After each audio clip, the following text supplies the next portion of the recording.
Galerinha, o episódio 3 veio ao ar aí nesse domingo, domingo negro pra todo brasileiro. Eu não consegui assistir o episódio no dia, eu tava fazendo sala com meus amigos que vieram ver o jogo aqui no Brasil, do Brasil aqui em casa. E eu não acompanhei na hora que saiu, mas eu hoje já acompanhei de manhã, assim que eu acordei, e pude analisar direitinho o episódio, fazer um julgamento bem, assim, bem ponderado. Eu acho que foi um ótimo episódio. O episódio foi dirigido pela Clary Kilner e escrito pela Sarah Hess, que foram também a mesma dupla que dirigiu e escreveu o episódio passado, que eu também achei muito bom. Esse episódio, ele veio com uma proposta diferente, né? Ele era um episódio conceitual, então a gente sabia, assim, a gente sabia que ia ser uma coisa bem focada, no caso, na Rhaenyra, né? E eu achei que ficou muito bom. Eles conseguiram muito bem comunicar esse tema do episódio, né? Que é justamente a intimidade ali, você nos pensamentos. Quase que escutando os pensamentos dela, né, na verdade, mas conferindo sempre as expressões, os momentos, os desafios que ela passou no dia, né? Lidando com gente de tudo quanto é escalão dos súditos. Tanto o povo comum, quanto os lords com o banquete, quanto os aliados ali do Conselho Pequeno, né? Quanto o próprio esposo, o Daemon.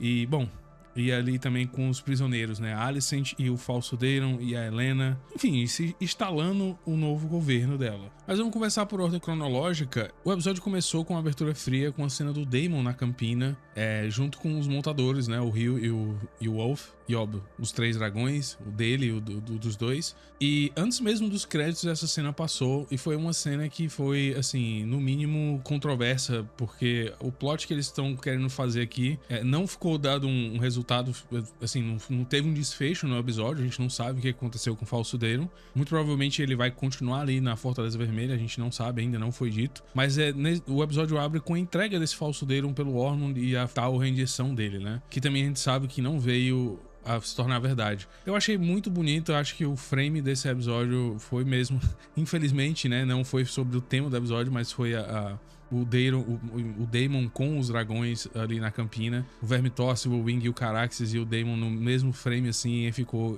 estupendo essa imagem, e não tem pra onde correr. Eu ainda acredito que foi o melhor frame, assim, do episódio, né, a melhor imagem.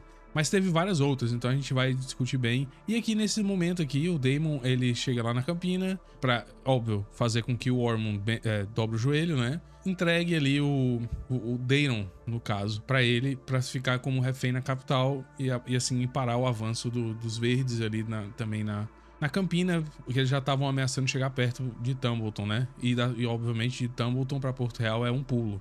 Então fez todo sentido, assim, o encontro acontecer da maneira que aconteceu. A gente viu imagens aí também dos montadores, né? Tanto o Wolf na Asa Prata, quanto o Rio no Vermithor. A gente viu mais também das celas deles, né? Como eu achei muito interessante a cela do Vermithor, com os detalhes em bronze. Óbvio, ele é a fúria de bronze, então muito legal. A cela que é bem elaborada também, digna de uma cela de rei, né? Aqueles pegadores ali, aquelas, como se fossem as guias, né? Que só para se segurar da cela, eu achei que ficou muito legal.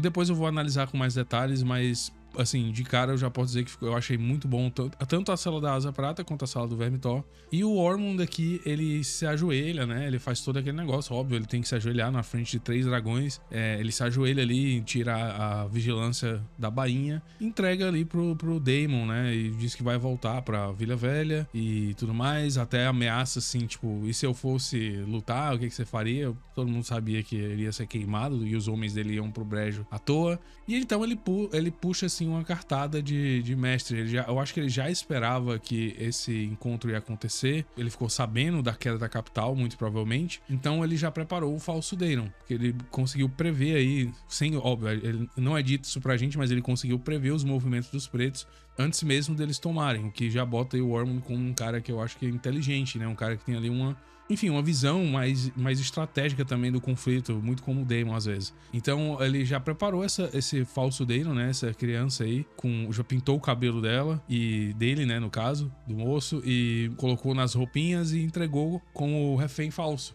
Não tinha como saber como que ia ser lidado o dragão. Esse eu acho que é um furo, né? Desse plot aqui, porque todo o resto funciona. Ele não conheceu o sobrinho, funciona, porque ele não tem ideia de como ele é fisicamente, então poderia funcionar. O cabelo platinado também funciona. A gente... o pessoal... Eu vi muita gente falando, tem como platinar o cabelo nesse mundo. Cara, se você olhar pros piratas lá de Tyros, de Mir, né, da Triarquia, eles têm as barbas e os cabelos, né? Depois na série principal a gente tem o Daario Naharis lá, que ele é... Enfim, tem toda aquela tinta de cabelo, a barba roxa, cabelo azul, entendeu? Então, tipo, isso aí não é uma coisa que quebra a história, a lore do próprio mundo que a gente assiste, né? Mas ficou estranho somente pelo dragão, porque o Daemon, eu não sei como foi que ele previu ou julgou que...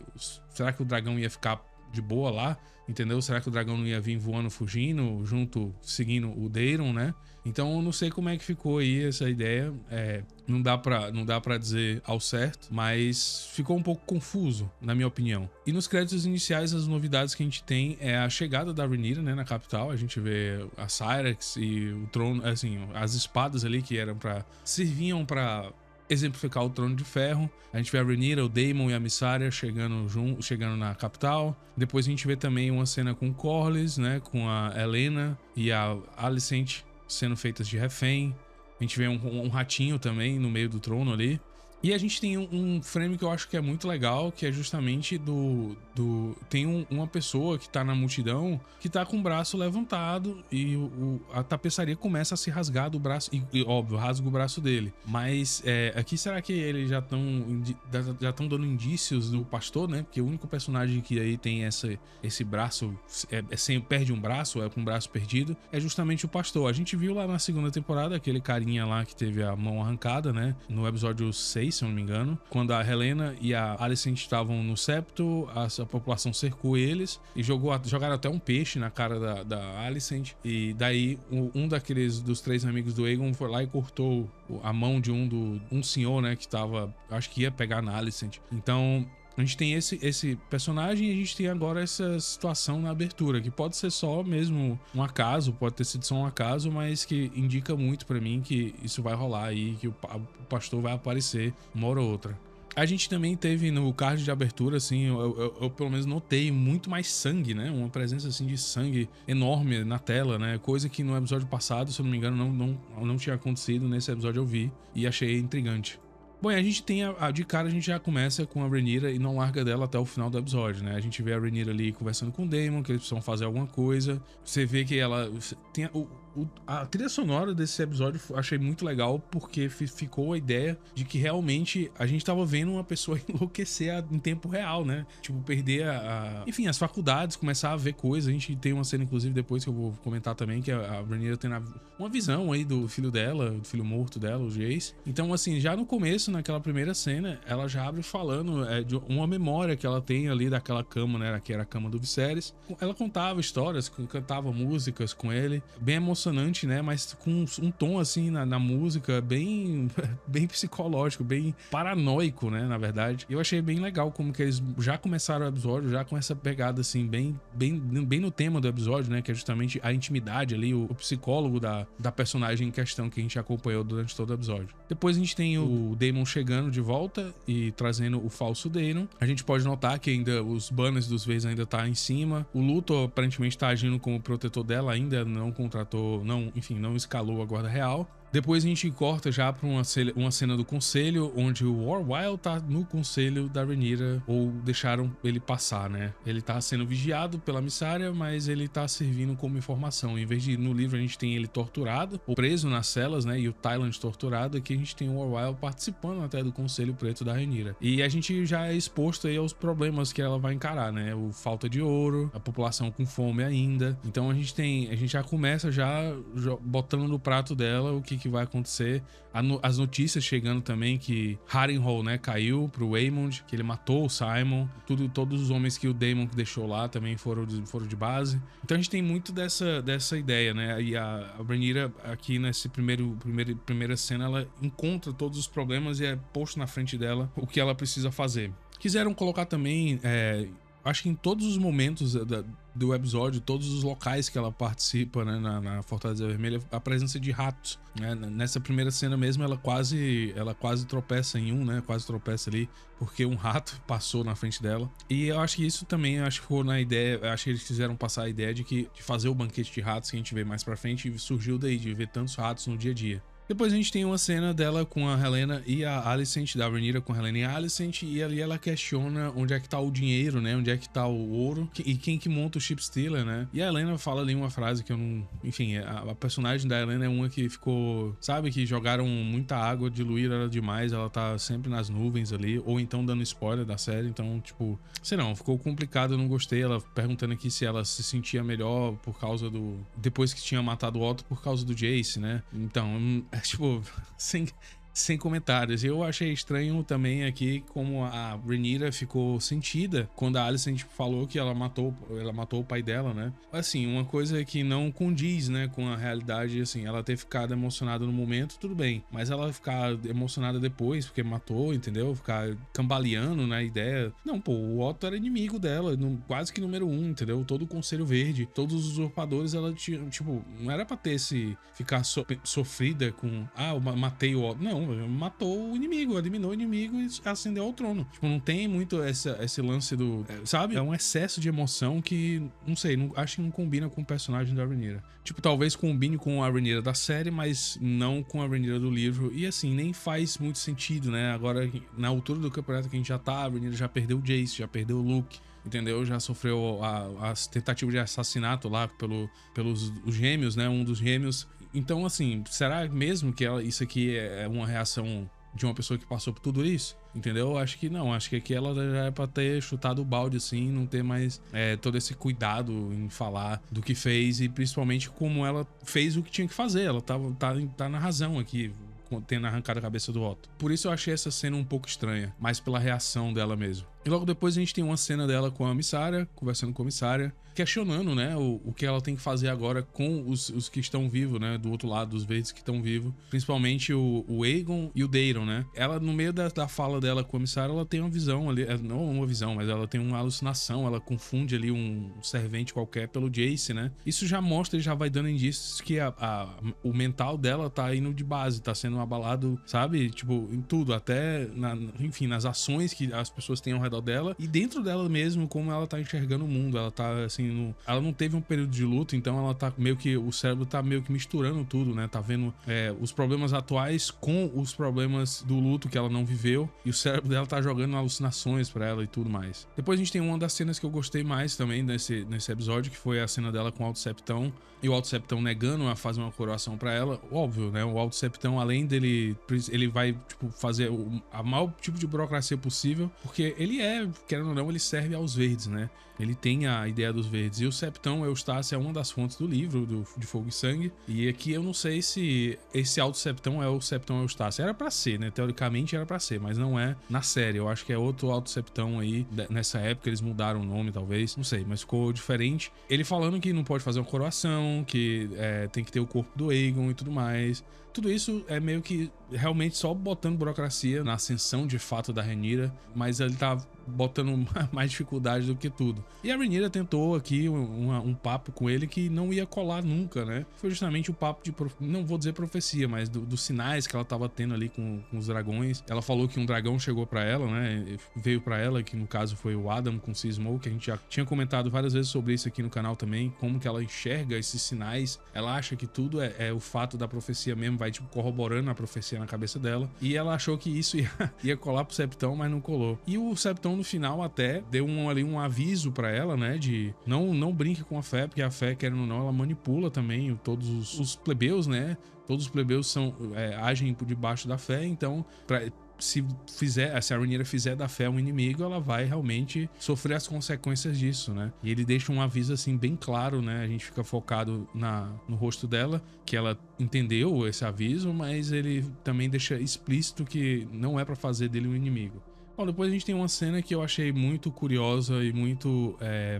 eu não gostei de como eles estão lidando com esse fato aqui, que justamente a Rhaenyra não legitimizar o Alyn e o Adam pelo Corlys, né? Como Velaryons. E isso aqui pra mim é assim, eles estão querendo emplacar, eu acho, já a divisão dos dois que vai acontecer mais pra frente na história, mas eles já querem começar aqui com essa relutância da Rhaenyra de legitimizar os dois filhos dele. E eu vou ser bem sincero, é meio que contraditório, né? Porque como o Adam mesmo serviu como esse amuleto dela, né? Dobrando o joelho assim de cara pra ela. Agora ela tá aqui sabe, negando o Corlys, uma coisa que é simples. No livro, inclusive, é tipo uma linha só, falando que eles foram legitimizados e pronto, entendeu? Aqui na série eles estão fazendo toda essa camada de drama que talvez até sirva mais pra frente pra entrar como mais um fator aí, mais uma pressão psicológica que ela vai sofrer, né, de um dos maiores aliados dela, mas também já vai emplacando a ideia de que ela mesma é a culpada, né, dos aliados meio que darem as costas pra ela, do povo também, uma hora ou outra vai dar as costas pra ela, por causa disso, porque ela tá relutância agora com imagem, ela tá se preocupando com a imagem que ela vai ter com os Lords, o que não é, sabe, tipo, não faz sentido pra Rhaenyra, da série principalmente, depois a gente vai falar disso, mas a Rhaenyra que não tá, tipo, tá punindo os Lords e aqui ela tá preocupada com a imagem dela, com desses mesmos Lords, né. A gente tem também uma cena, logo depois dessa cena do banquetezinho fechado com o Corlys e o Adam e o Alyn, a gente tem a Baela nos corredores lá também da Fortaleza Vermelha. E a Baela que não tava nesse jantar, né? E ela aqui, mais uma vez, dirigindo a palavra a Baela, não aceitando também o fato dela ter ido pra Guela e o Jace ter morrido, meio que pondo a culpa nela. Então tem muito disso aí que eu acho que vai só piorar a relação das duas daqui pra frente. Logo depois a gente tem uma cena dela com a Elinda Massey se preparando pra ir pra primeira sessão, ou eu acho que é a primeira sessão que ela vai ter com o público mesmo, né, com o povo, né, os plebeus, os lords menores, e aqui ela tá se preocupando muito com a imagem dela, né, ela tipo, não quer usar ornamento, não quer usar nada que seja, passar uma ideia de prontidão ao invés de uma ideia de realeza mesmo, é uma coisa que ficou também, eu não tenho uma opinião muito formada sobre a escolha dela. Porém, nessa cena também ela fala que ela tá sangrando, né? Que ela tá menstruada. Então, serviu também pra desmistificar talvez a ideia do trono, né? Cortar ela. Jogou no período que ela tá passando aí, fisicamente falando. Foi isso que deixou o sangue no trono e não o fato do trono tá expurgando ela, ou ela tá agarrando o trono com muita força, nada. E na sala do trono, com os plebeus, ou os lords pequenos, ou enfim, os pequenos comerciantes, cidadãos ali de Porto Real, ela conversa com a Sylvie também, e a Sylvie fala, é a Sylvie que traz pra ela a ideia de que os lords estavam juntando comida, né, estavam fazendo acumulando ali comida em vez de dar pro povo. E isso fez um pouco de sentido pra mim, porque o Daemon até, ele na próxima cena, ele tá falando pra Mysaria que isso é mesmo um plano de uma luta de classes ali, né, dos plebeus, jogando a culpa pros lords e vice-versa. Ele fala que realmente é um indivíduo que tá, um elemento que tá querendo causar mais discórdia ainda. E é uma discórdia que, pra ser sincero, a Rhaenyra, ela tenta fazer o certo, né, com a distribuição dos alimentos depois, mas não funciona bem porque, como a gente sabe, os lords, no final das contas, eles que vão ter o controle de quanto mercadoria entra e sai da cidade, até os próprios alimentos, como ovelhas, né, e tudo mais, e grãos e frutas, porque tudo isso vem de outras regiões, né, e não vem muito aqui de Porto Real, e eles são os que controlam os mercados. Então, tipo, você pegar os lords como inimigo vai só mesmo ser contraprodutivo pra Rhaenyra. E mais uma vez o Daemon aqui certo, né?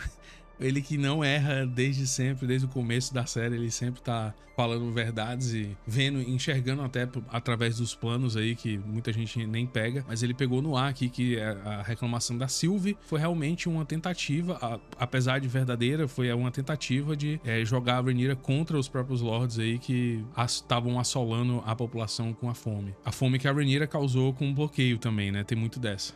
E depois a gente tem a cena dos três montadores, do Ulf, do Hill e do Adam, sendo anoitados cavaleiros, e tem um momento ali muito legal que o Ulf pede pra botar o nome dele de Targaryen, só que nunca que ia voar essa ideia, nunca que ia fazer sentido. E ficou, assim, achei que ficou legal, ficou humorística, né, a cena, ficou com uma pegada mais de humor, mas também passou a ideia de como é deturpada a visão do Ulf, né, e de como também a Rhaenyra e o Daemon, eles não vão dar a trela pra os novos montadores de dragão, apesar que vai ser mais um erro, né, eles não aceitarem bem esse novo poder deles, porque querendo ou não, os dragões são o poder deles agora, e essas pessoas que estão nas celas dos dragões têm que ser atendidas, vamos dizer assim, tem que ser posto em uma posição de que eles se sintam confortáveis para continuar com a lealdade e tudo mais. E aqui a gente já vê isso sendo minado, né? Isso sendo diminuído. A Rhaenyra não aceitando muito bem os avanços deles, ou nem explicando por que não seria adequado, né? Ela simplesmente nega e pronto.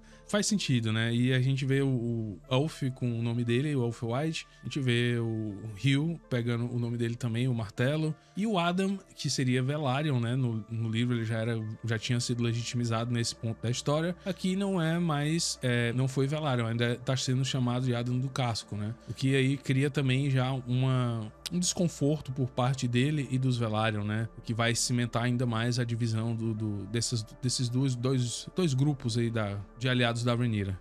Depois a gente tem uma cena do Hill, que ele tá pedindo apoio à Rhaenyra em relação a saber mesmo de onde que ele vai morar, como vai ficar a situação da esposa dele. E a Rhaenyra, tipo, dizendo, eu não posso resolver isso agora, porque literalmente eu tô com muita coisa pra fazer, mas assim que der tempo, a gente resolve.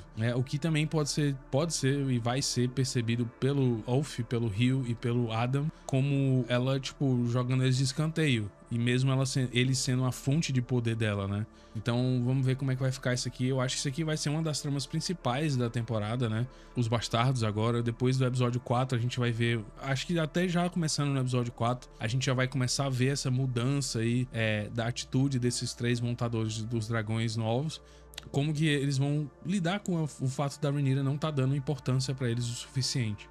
E logo depois a gente tem o banquete, a cena do banquete de ratos que a Rhaenyra faz. Ela culpa os lords dessa fome que tá acontecendo na capital, porém a gente sabe aqui que a fome mesmo veio do bloqueio, e ela serve um banquete de ratos pros lords ali comerem, né? Ela fala que isso é o que os plebeus tinham que comer durante a fome que tava assolando aí nos últimos meses aí, depois da coroação do Aegon, e ela põe a culpa completamente nos lords, né, que estavam segurando a comida, que é uma meia verdade, pra dizer o mínimo, né? Porque a gente sabe que o bloqueio foi o que atrapalhou mais o comércio enfim, a entrada de alimentos na capital. E a guerra em si, né? A guerra travou todas as linhas de comércio ali, tanto nas Riverlands, quanto na Campina, quanto também o bloqueio das coisas que vinham pelo mar do norte e do vale.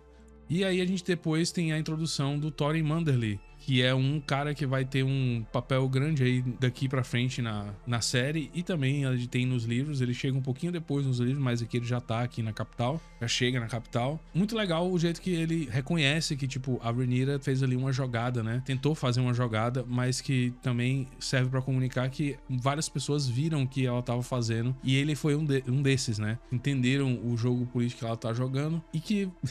Bom, ele é aliado dela, mas ele não concorda com essas coisas, né? Ele não... Como o Daemon explicou, ele vê também nessa briga que a Rhaenyra tá começando a criar com os Lords, mais sei lá, uma brecha que ela vai estar dando pra ser atacada, né? Fazendo mais inimigos já nas primeiras semanas que ela tá na capital.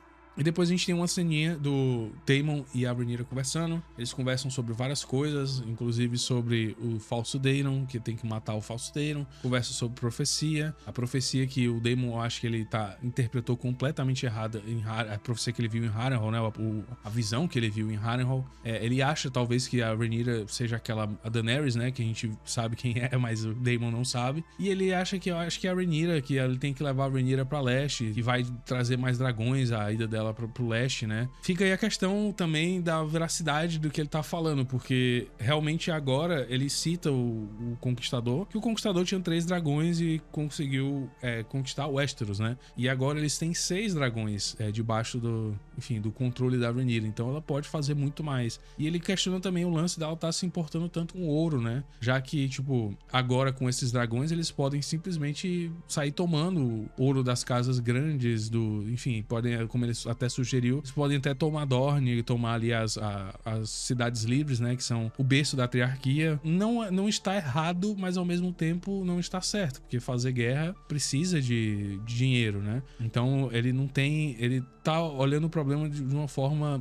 assim, muito simplista, né? Contrastando também com a ideia da profecia que ele teve, né? Que eles realmente são predestinados aí a controlar, a fazer do mundo o império deles, né? De novo, né? Outro império valeriano. Depois a gente tem uma cena da Rhaenyra não conseguindo dormir, já indo no outro dia pra entregar os alimentos que ela segurou, que ela recuperou dos lords, né? Roubando das casas deles, distribuindo pro povo. E aqui tem uma pequena inconsistência só que eu acho, que é tipo, eu acho que ninguém ficaria tão ordeiro, né, nessa situação. Iriam com certeza cercar aquele carrinho lá e fazer um inferno, né, de pessoa, enfim, não ia ter uma filinha organizada como teve aqui na série. Eu acho que ia ser bem mais conturbado do que foi o momento.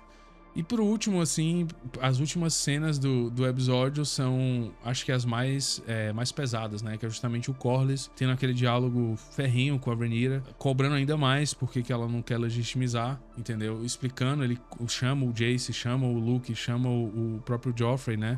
De bastardos. Questiona justamente o posicionamento da Rhaenyra, que ela quer passar essa ideia de legitimidade, né? Quer fazer a coroação dela, sabe? Ela tá enganando quem? Ela falou até aqui que são rumores da bastardia dos filhos, quando todo mundo sabe que é verdade, entendeu? Tipo, todo mundo mesmo sabe que é verdade. A gente vai ver pelo resto da série aí, até o final da história da Rhaenyra em Porto Real, que ela vai sempre ser chamada a rainha de bastardos, que ela vai sempre ter a bastardia dos filhos posta em, enfim, exposição, né, trazida à tona. O Corlys aqui, ele questiona, eu tô do lado dele nessa disputa, que ele questiona por que ela tá, sabe, negando ele de uma coisa tão simples, né, que é uma palavra da coroa, literalmente transforma os filhos deles em legítimo, né, tira o selo de bastardia deles perante a coroa e perante a lei. E aqui até ele puxa a ideia também de que não importa nada do que os lords que ela tá tentando impressionar, o Alto Septão, que ele tá tentando meio que jogar dentro das regras aí, não importa o que, ela é o monarca e pronto, o poder dela é indiscutível, entendeu? E ele foi um cara que perdeu tudo pela causa da Rhaenyra, né? Perdeu o assento dele, em High Tide, ele perdeu o castelo, perdeu a frota, a maior parte da frota dele. Ele tinha aceitado os filhos bastardos dela como herdeiros, né? E a série, tipo, meio que fez a Rhaenyra esquecer de tudo isso, talvez. Não sei, eu não concordo com essa cena do jeito que eles estão levando a Rhaenyra. E é mesmo só pra criar essa divisão, já começar a criar essa divisão entre o Corlys e a Rhaenyra, né? Que vai vir depois, sobre bastardia e tudo mais. Então, sei lá, talvez eles poderiam ter feito de forma diferente aqui, tentado fazer uma ligação ali, quando eu for coroada de fato pelo Alto Septão, eu tiro a bastardia dos teus filhos e legitimizo eles, né? Ter colocado assim, tipo, ter feito dessa simples negação, ter feito uma jogada política, talvez, da Rhaenyra com o Corlys, né? Mas vamos ver aí o que eles têm mais pra frente pra gente, que eu acredito que vai ser uma história bem conturbada entre os dois aí, o maior aliado da Rhaenyra e a própria Rhaenyra. Seguindo, a gente tem a cena do falso Daemon, a Rhaenyra confrontando a Alicent e descobrindo que realmente ela tinha caído num golpe do Ormond. A Alicent não reage assim, de uma maneira esperada, né, à imagem do jovem, e a Rhaenyra pega no ar que ela foi passada a perna. O Daemon, pelo menos, foi passado a perna, e ela também por tabela, porque a Rhaenyra da série não conhece o Daemon, né? Eu acho que o Daemon na série nasceu um pouco depois, na época que ela já tava em Pedra do Dragão com Laenor. Bom, acho que esse é a explicação que ela tem, que a série dá, que ela não conhece o Daemon, o irmão dela. Então teve essa cena aí que foi bem intrigante, né? Bem, não vou dizer bizarra, mas foi bem... essa ideia do falso Daemon, essa trama desse falso Daemon, a gente precisa ver se ela vai acabar aqui, se acabou aqui nessa cena ou se vai ter mais coisas. Se tiver mais coisas, eu até começo a entender mais e dou até razão que ela exista, né? Por exemplo, se o Ormond ali, ele deu uma missão sequente pra esse garoto aqui, não só ganhar tempo, né? Mas, sei lá, talvez começar a revolução, começar uma revolta popular aí, começar a colocar também a propaganda anti-Rhaenyra em prática. A gente vai ver também se ele vai ter dedo na transformação, no aliciamento das sementes. Eu acho que não. Acho que o plot foi isso aqui mesmo, acabou aqui nessa cena, porque a gente já vê eu dei uma olhadinha assim por cima no Twitter lá e o pessoal já tava postando imagem do próximo episódio, né? Do trailer que saiu, que inclusive eu vou avaliar depois, vou fazer um review, uma análise desse trailer. E tem cenas do Vermithor em Tumbleton já, então, assim, eu não sei como... Eu acho que o falso Daemon, ele não vai servir pra fazer a cooptação das sementes, e ele foi só mesmo uma cartada do Ormond pra ganhar tempo, o que eu achei um desperdício total. E, bom, não faz muito sentido. E logo depois a gente tem a cena do próprio Cuidador de Dragão, que chega em Porto Real. Ele diz que fugiu depois que os verdes capturaram o Tumbleton, né? Depois que o Orm e os verdes capturaram o Tumbleton. E ele tá com uma aparência bem machucada, então prova aí que os verdes estão fazendo uma... Não vou dizer uma carnificina, mas estão sendo pegando bem pesado com os plebeus e o povo da cidade de Tumbleton, né? E, bom, vamos ver o que é que vai dar aqui desse negócio. A Rhaenyra entendeu que o falso Daemon foi mesmo só uma jogada pra tirar a atenção deles. E depois ela tem uma cena que... Bom, a última cena do episódio, né? Justamente depois dessa conversa, é ela mesmo falando pra si que ela tem um braço longo dessa vez, ela tem como combater essa situação. Porém, a gente fica ali com aquela cena dela olhando pro fogo, né? Das bandeiras dos verdes sendo queimados. E é um presságio, né? Querendo ou não, essa cena aqui é um baita de um presságio. Bom, será que os planos da Rhaenyra vão dar certo daqui pra frente? Eu acredito que não, pelo próprio fato da base desses planos estar sendo muito mal feita, né? Tá sendo muito feito na emoção. Bom, e esse foi o episódio 3 da terceira temporada. Eu gostei bastante do episódio, como eu falei no começo, eu gostei muito da fotografia, gostei muito da trilha sonora, do jeito que eles estavam brincando mais com essa ideia do psicológico, né, de uma tensão ali. É um episódio que, teoricamente, ele é conceitual, mas ele é um episódio bem de Game of Thrones raiz, vamos dizer assim. Nos corredores ali, com muita política envolvida, muita armação, muito ego, né? O combate dos egos ali, a gente vê todo mundo tem o ego ali em xeque, e a gente vê do ponto de vista da Rhaenyra, o que eu achei interessante também. Então, assim, eu dou uma nota, um 8,5 pra esse episódio, eu achei muito bom. Tem esses furos de roteiro aí, que são alguns até questionáveis demais, como é o caso do Corlys aí, dos filhos dele, e a reação da Rhaenyra, né? O falso Daemon. Então acho que esse tira os dois pontos aí. Se eles tivessem eliminado ou tivessem, sei lá, talvez até feito um trato um pouco melhor nas duas tramas, né? Talvez funcionasse mais, mas por enquanto esses são os dois problemas desse episódio no que diz ao roteiro. E da própria relação da Rhaenyra com a Alicent, que eu acho que eles ainda estão passando a ideia dessa Rhaenyra muito boazinha, sabe? Muito se importando demais com a Alicent. E é uma coisa que eu nunca gostei, eu sempre falei aqui nos vídeos que eu acho que esse momento era pra ter ficado só na infância, depois que a guerra começou e que as mortes começaram a acontecer, era pra Rhaenyra ter uma virada de chave ali já, como a gente esperava, né? Que aquele último episódio, aquela última cena do 10º episódio da primeira temporada, fosse ser a Rhaenyra, né? A Rhaenyra com raiva mesmo e agindo as coisas, enfim, com ódio, mas assim, principalmente pros verdes ali, que foram os grandes causadores das mortes dos filhos dela, do próprio pai, ela suspeitava, né? O Daemon suspeita que o Viserys foi morto. Por isso que eu não gosto dessa trama, do fato da Rhaenyra ser uma pessoa tão boazinha com a Alicent, ainda, né? Nessa altura do campeonato. Bom, é isso aí. O que é que você achou desse episódio? Conta aqui pra mim nos comentários. Você gostou a gente passar um dia inteiro com Rhaenyra?